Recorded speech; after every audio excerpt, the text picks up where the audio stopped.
నమస్తే అండి, అందరికీ నమస్తే.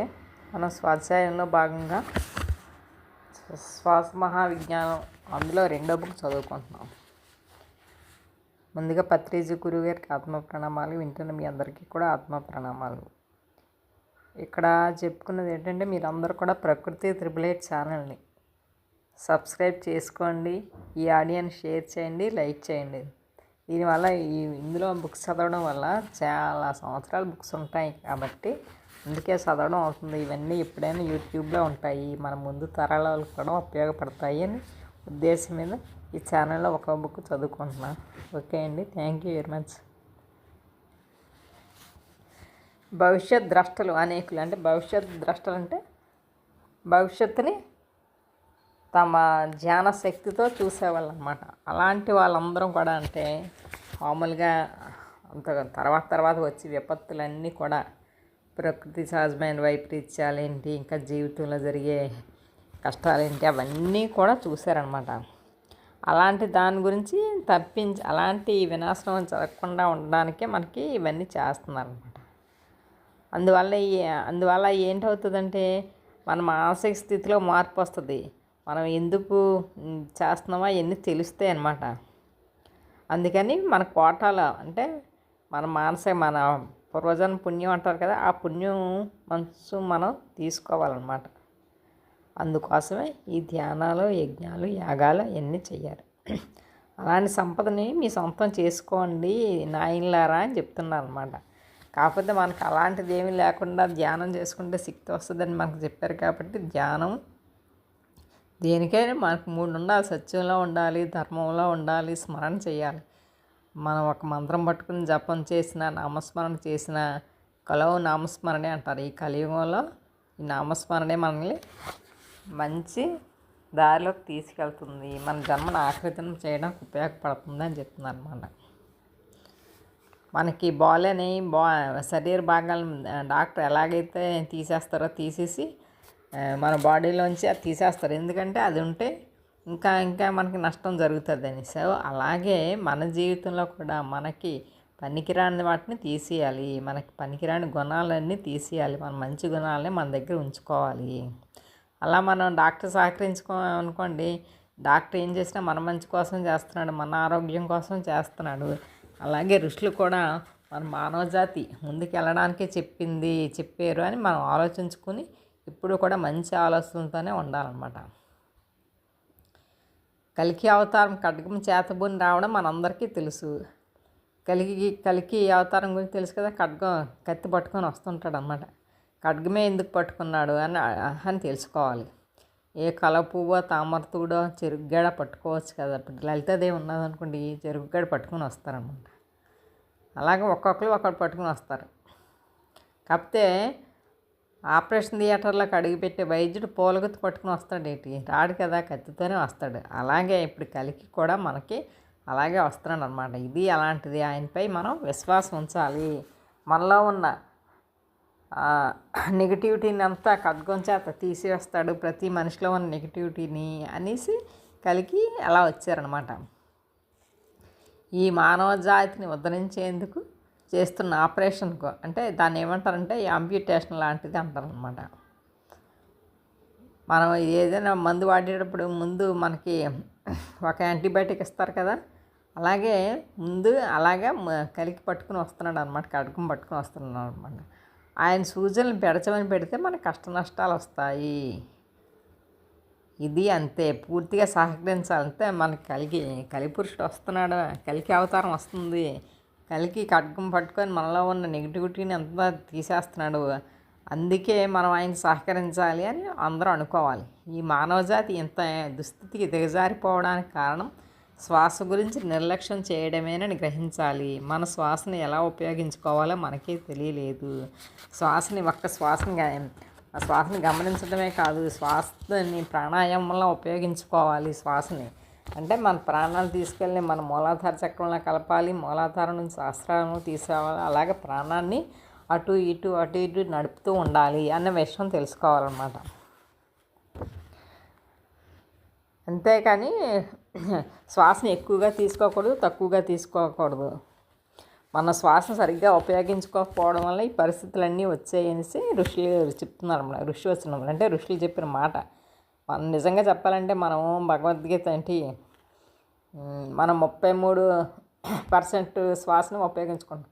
అలా కాకుండా శ్వాసను పూర్తిగా మనం ఉపయోగించుకుంటే ఇంకా మంచిగా అభివృద్ధి చెందవచ్చు, మానవజాతి ఇంకా ముందుకు వెళ్తుంది అని చెప్తున్నారు అన్నమాట. దీన్ని సరిచేసుకుంటే మనిషికి ఎప్పటికీ కూడా మృత్యు అన్నది రాదనమాట.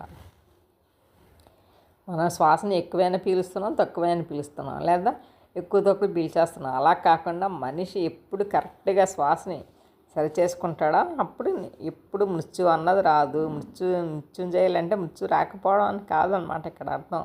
మృత్యు అంటే భయం ఉండదు, అంటే అమరత్వంలోకి వెళ్తాడు మనిషి. ఇప్పుడు నాకు చావే ఉంది అన్న స్థితి నుంచి లేదు నాకు అమరత్వం కూడా ఉంది అన్న స్థితిలోకి వెళ్తాడనమాట. ఉన్నంతకాలం సుఖ సంతోషాలతో భూమి మీద ఉంటాడనమాట. గీతలో 8వ అధ్యాయంలో శ్వాసను ఉపయోగించి మన బయట పరిస్థితులు అంటే బాహ్య పరిస్థితులు ఎలా మార్చుకోవచ్చో అవన్నీ క్లియర్గా చెప్తారనమాట. అందుకే కృష్ణ భగవద్గీతలు అంటాడు కదా, సమత్వం యోగ వచ్చతే, ఎప్పుడు యోగాన్ని ఇప్పుడు సమానంగా చెయ్యాలి అని చెప్తారనమాట. ప్రాణాపాన సమోకృత్య నాశాంత్యంతరచారిణో అంటారు. అలాగే అపానే జుహ్యతే ప్రాణం ప్రాణేన తథాపరే. ప్రాణ అపాన గతిర్విద్యా ప్రాణాయామ పరాయణ ప్రాణాపాన సమాయుక్త. మొత్తం ఈ శ్లోకాలన్నీ ప్రాణం అపానం ఆ రెండే. మన ప్రాణం నుంచి అపానంలో తీసుకెళ్ళాలి, అపానాన్ని ప్రాణంతో కలపాలి. సో అంటే ఏంటి, మనం పైన సహస్రారం నుంచి కింద మూలాధార చక్రంలోకి తీసుకెళ్ళాలి, కింద మూలాధార చక్రం నుంచి పైన సహస్రారంలోకి తీసుకెళ్ళాలి. శ్వాసని అటు ఇటు అలా కదుపుతూ ఉండాలి. అందే మనం ప్రాణాయామం అంటే అదే అన్నమాట. ప్రాణం లోపలికి వెళ్తుంది, అపానం బయటికి వస్తుంది. వాటిని సమానం చేయమని వారి సూచన. అంటే ప్రాణాన్ని లోపలికి తీసుకున్న గాలిని బయట వదిలేసిన గాలిని అంతా కూడా సమానంగా చేయాలి. దీన్నే మరి కాస్త లోతుగా అర్థం చేసుకుంటే సమానం అనగా సమాన వాయువు అని అర్థం చేసుకోవాలి. సమానము అంటే ఏంటి, ఇక్కడ మామూలుగా సమాన అంటే ఈక్వల్ అనుకుంటాం, అంటే ప్రాణం అపానం కలపాలి అనుకుంటాం. కాకపోతే ఇక్కడ మనకి వాయువులు ఉంటాయి, పంచవాయువులని. వాటిలో సమాన వాయువు కూడా ఒక వాయువు అనమాట. ఇక్కడ సమాన వాయువు అని అర్థం చేసుకోవాలండి. ఈ సమాన వాయువు ఎక్కడ ఉంటుందంటే కరెక్ట్గా మనకి నాభిస్థానం వద్ద ఉంటుంది అనమాట. నాభిస్థానం అంటే బొడ్డు దగ్గర కరెక్ట్గా మణిపూర చక్రం కూడా అక్కడే ఉంటుంది అనమాట. దాని బీజాక్షరం ఏంటి, రమ్మన్నమాట. అందుకని మనం ఎక్కువ మణిపూర చక్రాన్ని చేసుకుంటే ఇది అగ్నిబీజం, అగ్నితత్వానికి సంబంధించిన కేంద్రం. అగ్నిస్వరూపుడైన సకల సమర్థ సద్గురువులే కాక జగద్గురువైన శ్రీకృష్ణుడు కూడా ఆ మణిపూరక మందున్న సమాన వాయువుని ఉపయోగించుకోవడమని గుర్తు చేయడం జరుగుతుంది. సో ఎప్పుడైనా సరే మణిపూర చక్రం దగ్గర శ్వాస చేస్తే మనకి మధ్యాహ్నం నుంచి ఇంచుమించు సాయంకాలం వరకు మణిపూర చక్రం దగ్గర శ్వాస ఉంటుంది అన్నమాట. అందుకని మణిపూర చక్రాన్ని గమనించుకుంటూ మనం శ్వాస చేయాలి. వారి లీలలన్నీ సమాన వాయువును ఉపయోగించుకొని ప్రకటించబడ్డాయి. శ్రీకృష్ణ పరమాత్మ లీలలన్నీ అసలు ఈ సృష్టి సమాన వాయువు ద్వారా జరిగింది. శేషపాన్పుపై శనించిన శ్రీ మహావిష్ణువు నాభి కమలము నుండి ఉద్భవించాడని, ఆయన సృష్టి గావించాడని మనం మెరిగిందే కదా. ఆధ్యాత్మిక సంబంధించిన సమస్త సాధనలకు ఈ సమాన వాయువే కీలకమవుతోంది. రాజవిద్య అనగా దీని గురించే చెప్పేది. రాజవిద్య అంటే ఏంటి, మన మెడిటేషన్ అన్నమాట, ధ్యానం. అది అత్యంత గుహ్యమైనదని శ్రీకృష్ణుడి గీతలో 9వ అధ్యాయంలో తెలియజేశాడు. అంటే ఏంటి, 9వ అధ్యాయంలో చెప్పారనమాట భగవద్గీతలో. సమస్త అశుభాల నుంచి మనల్ని కాపాడగలిగే సకల సమర్థ సద్గురువు వారి జీవితాలలో ఎట్టి లీలలనైతే ప్రకటించారో అవన్నీ సమాన వాయువుని ఆధారంగా చేసుకుని చేశారు. సో మణిపూర చక్రం దగ్గర ధ్యానం ఎప్పుడైతే చేసామో మన జీవితంలో అద్భుతమైన మార్పులు వస్తాయి అని చెప్తున్నారు అన్నమాట. సమాన వాయువుని ఉపయోగించగలిగితే ఖచ్చితంగా మన జీవితాల్లో రకరకాల చమత్కారాలను చవి చూడగలుగుతాము. పాండవ మధ్యముడైన అర్జునుడు సమాన వాయువు యొక్క సంకేతము. ఆ మాటకు వస్తే మనమంతా కూడా ఆ సమాన వాయుస్థితికి ఎదిగిన వారమే. మనకు ఆ వాయువు యొక్క శక్తి తెలుసు, అయితే మర్చిపోయాము. బుద్ధిమంతుడైన అర్జునుడు చివరకు నష్టో మోహో స్మృతిర్లబ్ధ ఉన్న శ్లోకంలోని కరిష్యే వచనం తవ, నాకు గుర్తొచ్చింది, నువ్వు చెప్పు, ఏం చేయమంటావో అది చేస్తాను అనేసి అడిగాడు. మనము కూడా ఆ స్థితికి వెళ్ళాలి. శ్వాసను గమనించుకుంటూ ఉంటే మన విజ్ఞానమయ కోశంలోకి ప్రవేశిస్తాము. ఈ శ్వాసే ఓంకారము. విజ్ఞానమయ కోశంలోకి ప్రవేశించడం వల్ల ప్రజ్ఞావతరణ జరుగుతుంది. అంటే సర్వజ్ఞత స్థితి, సర్వవ్యాపకత స్థితి, అంటే సర్వసమర్థత క్రమక్రమంగా మన శ్రద్ధను బట్టి ఉంటుంది. అంటే అంతట్లోనూ నేనే వ్యాపించి ఉన్నాను అన్న స్థితి కలుగుతుంది అన్నమాట. అంటే నేను ఆత్మను, నేను పరమాత్మను, అన్ని జీవుల్లోనూ నేనే ఉన్నాను అన్న స్థితి మనకు కలుగుతుంది అన్నమాట. గడప దగ్గర నిలబడితే ఇటువైపు గదిలోని విషయాలు, అటువైపు గదిలోని విషయాలు ఎలాగైతే గ్రహించగలుగుతామో, అలాగే ముక్కు కొనయందు దృష్టిని నిలిపితే ఈ అనంత ఆకాశం నుంచి పుష్కలంగా ప్రాణశక్తి మనలోకి వెలుగులా జొరబడడం తెలుస్తుంటుంది. అదే మన శ్వాస మీద ధ్యాస. అన్నిటికీ సెంటర్ పాయింట్ మన ముక్కు అన్నమాట. ముక్కు నుంచి మన శ్వాసను మనం గమనించుకుంటూ ఉంటే లోపల ఏం జరుగుతుందో అన్నీ కూడా క్లియర్గా తెలుస్తాయి అని చెప్తున్నారన్నమాట. ఇక లోపలికి వెళ్ళిన ఈ శ్వాస ఎలా ప్రయాణించి ఏ చోట్లకి వెళ్తుందో గమనించుకుంటే క్రమంగా తెలిసిపోతుంది. మనం ఎప్పుడైతే ప్రాణాయామం చేసామో మన శ్వాసను తీసుకున్న శ్వాస లోపలికి ఎలా వెళ్తుంది, ఎలా వస్తుందో, ఎక్కడ ఉంటుంది, సో అవన్నీ కూడా తెలుస్తాయి అన్నమాట.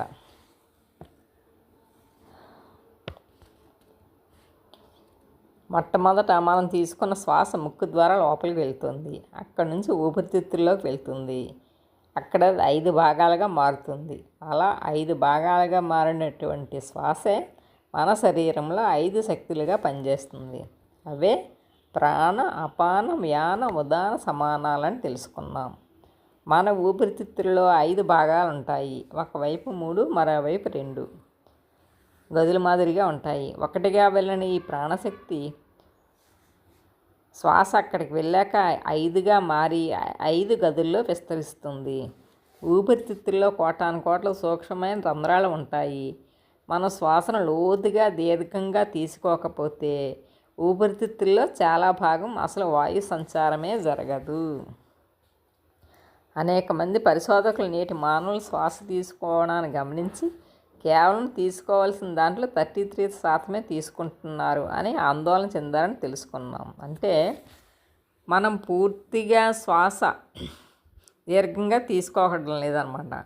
మనం దీర్ఘంగా తీసుకోకపోవడం వల్ల మన ఊపిరితిత్తుల్లోని ఏ సగభాగమో ఏ పావుభాగమో వాయు సంచారం జరిగి మిగిలిన భాగం అంతా, అంటే దాదాపు మిగతా సగభాగము 30% విషపూరితమైన కార్బన్ డైఆక్సైడ్తోనే నిండి ఉంటుంది. మనం తీసుకున్న ఆక్సిజన్ ఊపిరితిత్తుల్లోకి కోట్ల కొద్దీ ఉన్న సూక్ష్మ రంధ్రాల ద్వారా సంచారం చేయవలసింది ఉండగా ఎన్నో కణజాలాలు కొన్ని మాత్రమే పనిచేస్తూ మిగతా భాగం యావత్తు నిర్జీవం అవుతూ ఉంటుంది. అసలు కదా ఇదనమాట. మనం ఎప్పుడైతే శ్వాసను పూర్తిగా తీసుకుంటూ ఉంటామో ఆ శ్వాస అంతా కూడా మన లోపల శరీర భాగాలన్నింటిలోకి ప్రవహించి జీవశక్తి, అంటే ప్రాణశక్తి మనలోకి ప్రవహిస్తుంది. అలా కాకుండా శ్వాసను కొంచెమే మనం తీసుకున్నాం అనుకోండి, కొన్ని పార్ట్స్కి వెళ్ళి మిగతా పార్ట్స్ అన్నీ నిర్జీవంగా ఉంటాయన్నమాట. ఉండి ఈ స్థితి ఎప్పుడో ప్రాణాల మీద తెస్తుంది. అందుకే ఈ సంకట స్థితి వచ్చే వరకు తెచ్చుకోకుండా నేటి నుంచి ఊపిరితిత్తుల నిండా దీర్ఘంగా, లోతుగా, నిదానంగా, హాయిగా శ్వాస తీసుకొని అభ్యాసం చేస్తూ ఉండాలి. అభ్యాసం అంటే ఎప్పుడో 1 గంట పద్మాసనం వేసుకొని ఆ పనిలో ఉండడం కాదు. ఎప్పుడు ఖాళీ ఉంటే అప్పుడు రాత్రనక పగలనక పట్టుదలతో అవకాశం చిక్కినప్పుడల్లా దీర్ఘశ్వాసలు తీసుకుంటూ ఉండాలి. మర్చిపోయినప్పుడల్లా తిరిగి గుర్తు చేసుకుంటూ మన మనస్సును ఆ విషయంపై శ్రద్ధతో, ఉత్సాహంతో చేసుకోవాలి. అంటే ఏంటి, ప్రాణాయామం మనం ఎప్పుడు ఖాళీగా ఉంటే అప్పుడు చేసుకోవచ్చు. అంటే శ్వాసను పూర్తిగా తీసుకోవడం, శ్వాసను పూర్తిగా వదలడం ఎప్పుడు ఖాళీగా ఉంటే అప్పుడు చేసుకోవచ్చు. ఇది ఒక అరగంట ధ్యానం చేసేసాము, శ్వాస మీద ధ్యాస పెట్టాము, ఆ అరగంటలో కూడా ఒక్క 5 నిమిషాల ప్రాణాన్ని అటు ఇటు ప్రాణాయామం మన సహస్రారం నుంచి మూలాధారంలోకి, మూలాధారం నుంచి సహస్రారంలోకి అలా తీసుకుంటూ వెళ్ళాలి. అలా లోపలికి వెళ్ళిన శ్వాసను గమనిస్తూ ఉంటే నెమ్మదిగా లోపలికి వెళ్ళిన శ్వాస ఏ మార్గాల గుండా ప్రయాణించి తిరిగి బయటకు వస్తుందో తెలిసిపోతుంది. మహాత్ములు ఋషితుల్యులు ఏం చెప్పారంటే, శ్వాస మన శరీరంలోని ప్రవేశించగానే శరీరంలోని 7 చక్రాల గుండా ప్రయాణించి ఆయా ప్రాంతాలలోని గ్రహాలను కూడా చుట్టి ప్రదక్షిణ చేసుకుని తిరిగి చక్కగా బయటికి వస్తోందంటూ ఏనాడో శ్లోక రూపంలో మనకు అందించారు.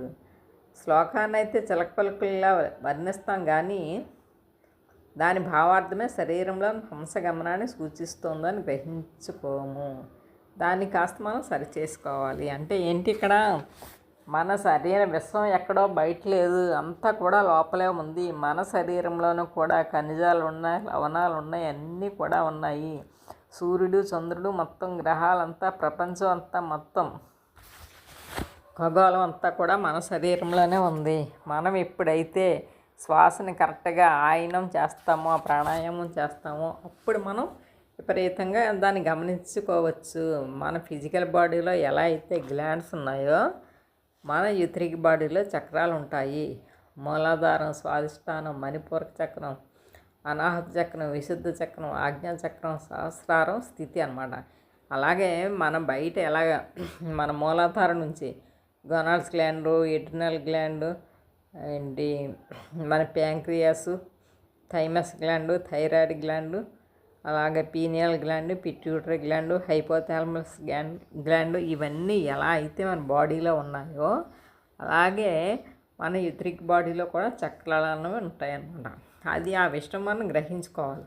అందుకే ఋషులందరూ ఏం చెప్పారంటే శ్లోక రూపంలో చెప్పారు, మనలోనే ఉన్నాయి, గ్రహాలన్నీ కూడా మనలోనే ఉన్నాయి అని చెప్పారంట. అవి ఏంటంటే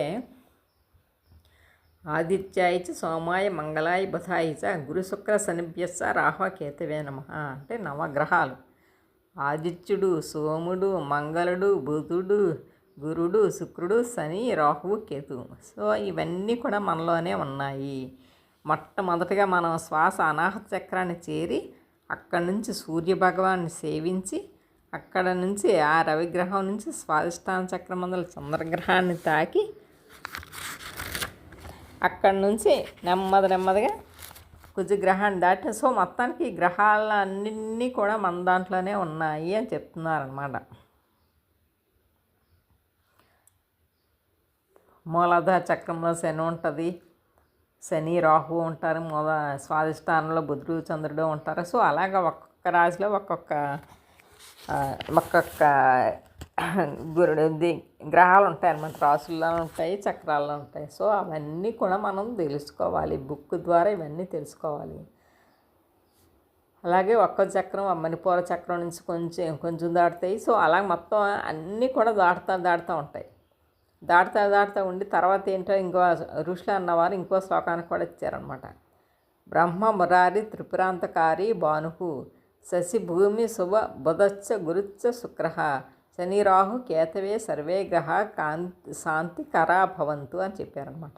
అంటే ఏంటి, ఈ మంత్రాన్ని అక్షరాలు జపించడం కంటే మన శరీరంలోని హంసగమనాన్ని అంటే శ్వాస ప్రయాణించే తీరుని చక్కని భావనతో గమనించడం వల్ల ఫలితాలను పొందగలం. అంటే ఏంటి, మన శ్వాస ఎలా వెళ్తుంది, ఎలా వస్తుంది, అందులో శని ఏంటి, అవన్నీ కూడా మనం గ్రహించుకుంటూ ఉండాలి. గ్రహించుకుంటూ ఉంటేనే మన శ్వాసతో పూర్తిగా లీనం అవ్వాలి. గ్రహించాలంటే శ్వాసతో పూర్తిగా లీనం అవ్వాలి. అదే మనం చేయాల్సిన పని. కాకపోతే మనం శ్వాస తీసుకుంటాం, అన్నీ ఆలోచించుకుంటూ కూర్చుంటాం. అలా కాదు, శ్వాస ఎక్కడికి వెళ్తుంది, ఎక్కడికి నుంచి ఎక్కడికి వెళ్తుంది, ఇప్పుడు ఏంటి ఆదిత్యుని కలిసిందా, సోముని కలిసిందా, సో ఇవన్నీ కూడా మనలోనే ఉంది కదా సృష్టి అంతా కూడా అని మనం అనుకుని చెయ్యాలన్నమాట. అసలు మన అభ్యాసం దాని కొరకే కదా, దానికోసమే చేయాలి. ఏకాగ్రత ఇక్కడ అంతగా అవసరం లేదు. ఈ ప్రక్రియ రోజుకి 21,600 సార్లు జరుగుతూ ఉంటుంది. ఎందుకంటే మనం రోజుకి 21,600 సార్లు శ్వాస తీసుకుంటాం కాబట్టి శ్వాస తీసుకున్నప్పుడల్లా అలా జరుగుతూనే ఉంటుంది. కాకపోతే మనం దాన్ని గమనించడం అవసరం లేదు. కాకపోతే మనకు తెలియాలి, శ్వాస ఉంది, శ్వాస మనం తీసుకుంటున్నాం, శ్వాస మనం తీసుకుంటే శ్వాస అలా వెళ్తుంది అనేసి మనకు తెలుసుకోవాలని. నిద్రలో ఏమీ తెలియదు సరే, కాకపోతే మెలకుగా ఉన్నప్పుడైనా సరే మనం యాజ్ ఇట్ ఈజ్గా జరుగుతున్న శ్వాసను గమనించుకోవాలి. స్పర్శ ద్వారా ముక్కు చివర శ్వాసను తెలుసుకుంటున్నాం కదా, మనం ఎలా లోపలికి గాలి పీలుస్తున్నాం తెలుస్తుంది. అలాగే లోపలికి వెళ్ళిన గాలి కూడా బయటికి ఎలా వస్తుందో అది కూడా మనం ముక్కు చివర వేలు పెట్టుకుంటే మనం పీల్చే గాలి గురించి తెలుస్తుంది, వదిలేసే గాలి గురించి తెలుస్తుంది. ఎలా శ్వాసని ఎప్పుడు మనం సమానంగా అటు ఇటు చేరుకుంటూనే ఉంచుకోవాలన్నమాట.